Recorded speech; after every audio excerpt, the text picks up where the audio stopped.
it's not only in the United States, it's other countries that we have heretofore considered to be allies. Canada's lost its mind, Buck. I mean, I look up at Canada now.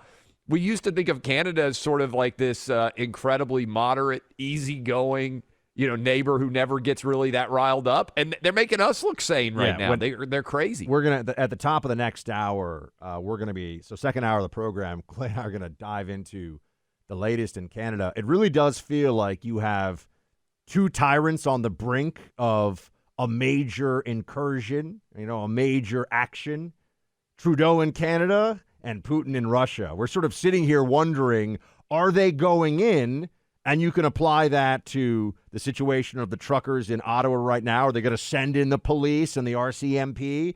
And then you look at Ukraine as well. Tyrants on the brink, Clay. Two different countries. It's wild that we could end up in a situation where we're like, hey, who is stealing more freedom right now, Putin or Trudeau? Right? Like if you had that debate at any point, basically, prior to the last couple of years. Now, I know Trudeau, Mr. Blackface himself, has had all sorts of issues and scandals associated with his leadership. But to be where they are right now is, I think, the full fruition of where left-wing lunatic politics takes you if it's not checked. Trudeau is recognizing, I think, right now that one more wrong step and his government falls and his political epitaph is written, and it will be that Trudeau was an incompetent, a tyrant, and somebody just listening to him makes everyone's testosterone on the male side drop a little bit. I mean, he's a bad guy, a bad guy. So this is what we're dealing with right now, and I'd love to see more and more Canadians coming forward and supporting them. Of course, a lot of Americans have been supporting the trucker convoy, and I think yesterday, Clay, when the Washington Post got caught reaching out to people, making $20 donations after the Give, Send, Go hack. You sent $20 to the truckers, folks, and the Washington Post is saying, we know who you are. Do you have any comment on this? The comment should be a lot of things that we'd have to bleep out on the radio. That's what the comment should be. How about the fact that the Washington Post went so far? I was retweeting Congresswoman Ilhan Omar saying, she makes a really good point here. And she did. I mean, about the fact that the media going after these donors was absurdly ridiculous. Disgrace. Total disgrace. Yes. Even Ilhan Omar, she can be right, too. It is possible. Yeah. Even she brought us together. The craziness in Canada, I feel like we have to unpack. For a long time, people in America, they would look to Canada and they would think to themselves, why can't we be more like Canada, right? Relatively calm. There are people, politically anyway, never really seemed like the temperature got that high. Never really seemed like they got that fired up at each other. There was just kind of a moderate normalcy, everything okay, that would come from Canada. And I remember hearing that the analogy somebody made is like America was like, trying to make meth in an apartment, and the Canadians who lived above us were like, what's going on downstairs all the time, right? If you've ever lived in an apartment or a condo and had a crazy lower level or upper level neighbor, you know how that can be. Canada was the calm ones. They were in bed early hours. They were easygoing. You never really paid much attention to them. And I don't think we can understate how crazy Canada is right now. Buck, I just saw Ottawa put out, the city of Ottawa did, a statement letting it be known that if you were with the protesters and you had an animal and you were arrested, after 8 days, you would relinquish possession of your animal, and it would be either taken by someone else or on the pathway towards that animal being anesthetized, right? Euthanized. Euthanized. That is pretty crazy that we would be talking about that. And while we were on the air, we have now one of the top officials in Canada officially announcing that if you donated money to the Canadian truckers, they have begun the process of freezing the bank accounts, accounts of people who made those donations. The names of both individuals and entities, as well as crypto wallets, have been shared by the RCMP with financial institutions, and accounts have been frozen, and more accounts will be frozen. In terms of the specifics on whose accounts are being frozen, you now have the regulations. The financial service providers have those regulations as well, and they, working with law enforcement, will be making the operational decisions. Can I just say, Clay, because I worked in some domestic counterterrorism operations as well as before that in the CIA. Obviously, terrorism finance is something that the U.S. Treasury Department, the intel community looks at.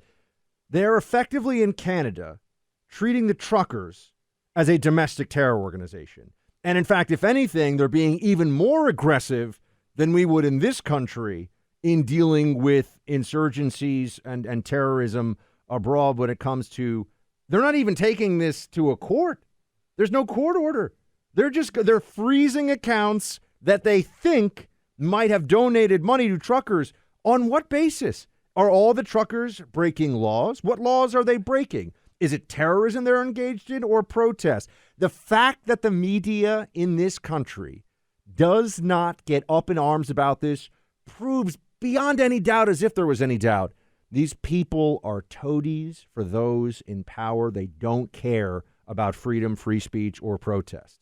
Yes, and you talked about and we talked about on this program, if you're saying, okay, well, I don't really care what's going on about the Canadian truckers right now. Well, first of all, I think you should care. I think this whole audience does care, to be fair. I hope that they do. But every now and then, Buck, when we talk about something international, I'll get an email or something. They'll be like, you should talk about what's going on in America more. And I'm like, okay, well, I understand that. But what goes on in the world also impacts America in a big way, right? So the Canadian truckers, you should care. If you don't, you should. And listen to me in this analogy, and I think you'll understand it. It's one of the analogies we've been making.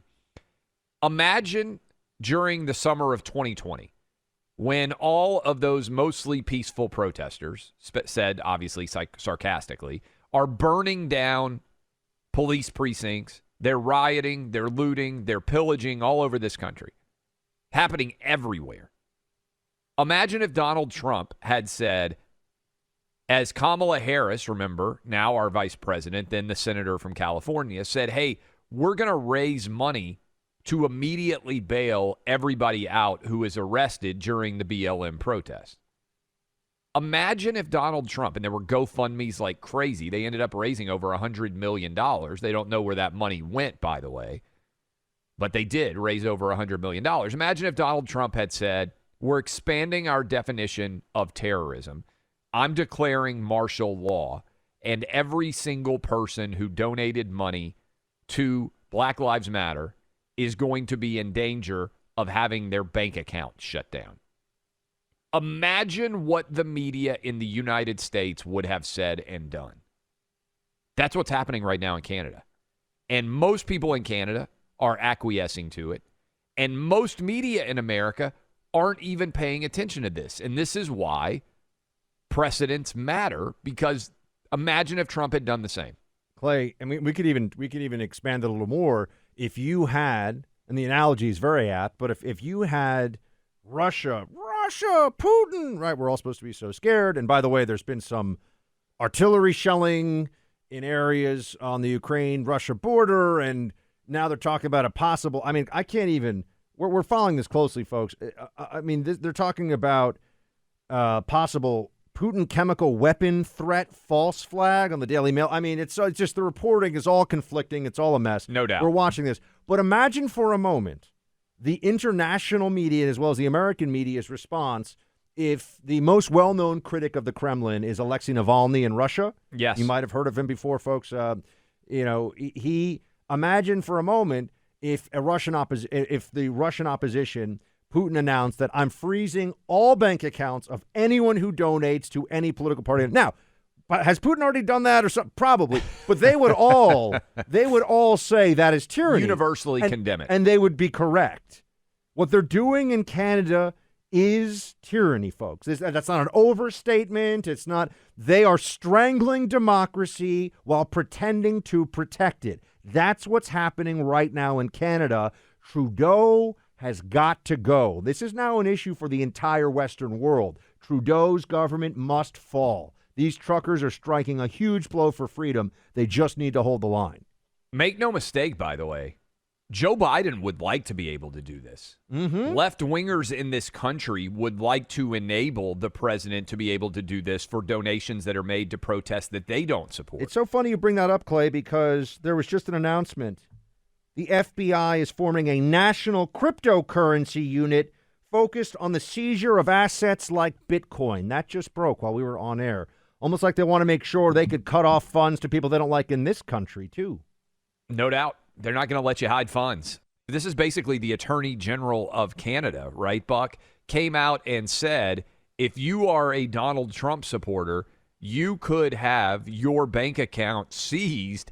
I can't believe he said the quiet part out loud, but this is where we are right now in Canada. Listen to this. A lot of folks says, look, I just don't like your vaccine mandates, and I donated to this. Now it's illegal. Should I be worried that the bank can freeze my account? What's your answer to that? Well, I think if you are a member, a pro-Trump movement who's donating hundreds of thousands of dollars and millions of dollars to this kind of thing, then you ought to be worried. If you're a member of a pro-Trump movement, this is the Canadian equivalent of the Attorney General, folks. Their top law enforcement officer.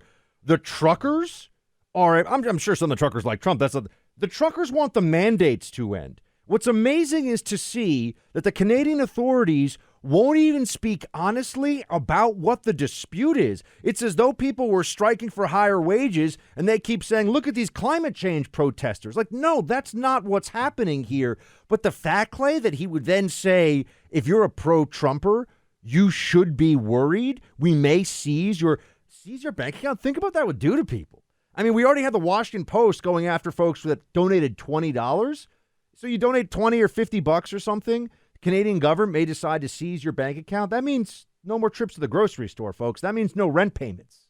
Yeah, and we need to build on this tomorrow as well, Buck, because we talk about the power of big tech all the time, and big tech, like big media, their power is in how they decide to apply the rules that they seek to allow to become a trending topic or big story. Let me give you an example. Twitter, as many of you out there will remember, would not allow the story from the New York Post about Hunter Biden to be shared. They would not allow it to be shared on social media. Of course, the Hunter Biden laptop is 100%, it appears, authentic, and it is a part of this Durham investigation, among many other different angles. I saw where Hunter Biden's baby mama testified in front of a grand jury, they believe. London, I believe, is her name. London spelled with an E-N. Which is this should the be. One that he initially denied having had the relations with? And I believe she was this? Is that? Am I getting this right? Is this? There's so many different sorted Hunter Biden. I'm not even sure. I'm not sure. Okay, I don't want to get the ones the ladies. You don't want to get the the baby mama confused with the side chick with the escorts. I get it. I mean, it's hard to keep tabs on all the different directions that Hunter Biden's life has spiraled out of control. But point is, the laptop was accurate. But you'll remember that Twitter said we can't allow this to be shared because they argued that it was hacked. There were hacked materials. They're allowing every single person who donated $20 to the Canadian truckers off of a hacked website, they're allowing that to be distributed widely all throughout Twitter. So, Buck, it's not only people in positions of power in Canada, it's our big tech oligarchs who are making decisions. I mean, I would love to get somebody from Twitter on this program and have them explain. First of all, I don't think they were right to ban the Hunter Biden story. But if you are going to argue the reason why we could not allow that story to take place was because we believe that was stolen information, it was hacked, whatever excuse they want to use, we know beyond a shadow of a doubt that all of these people who donated to the Canadian truckers, their information was hacked. That was stolen. That's not public info, and Twitter is allowing it to trend and be shared widely, and then these people are being harassed over a $20 donation. Clay, it's not true to say that the left has no principles. They have one principle, the will to power, and everything else gets pushed aside for that. You see this, whether we're talking about the social media companies and the alleged standards that they have, the way that these other companies that are platforms supposedly to raise funds for people always, what was it? The law, Defiant L's was suspended by Twitter. This is a well-known Twitter account. Accidentally, yeah, sure. And now the Trudeau regime engaged in outright tyranny. If Donald Trump had done what Justin Trudeau just did, you would have libs marching in the streets, tears streaming down their faces, saying that America is done. Not that it's coming to a close, that it is over. So let's all just be clear about the fact that they have no principles other than whatever puts them or keeps them in power, and everything else secondary at best to that.